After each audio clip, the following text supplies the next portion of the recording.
Seorang wanita berinisial FJ, asal Kabupaten Sidrap, Sulawesi Selatan, ditangkap polisi pada Minggu 11 Agustus 2024 setelah terlibat dalam kasus penyebaran konten tak senonoh. FY diduga melakukan aksi berhubungan intim sambil melakukan siaran langsung di platform media sosial TikTok, yang kemudian videonya viral di berbagai media sosial.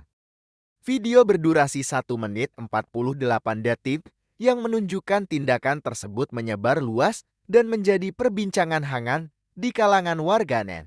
Banyak pihak mengecam aksi tak pantas yang dilakukan oleh FY, sehingga polisi pun segera mengambil tindakan.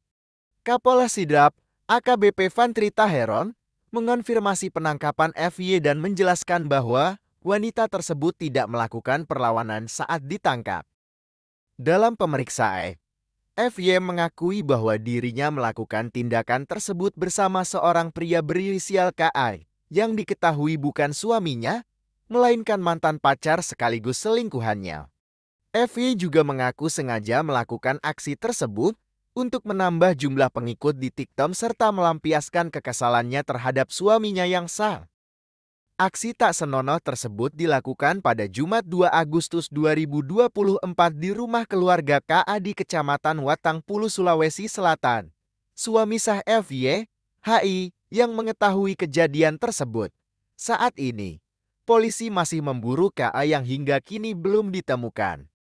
Kasus ini menjadi perhatian publik dan memicu perbincangan luas mengenai etika dan dampak negatif dari penggunaan media sosial yang tidak bertanggung jawab.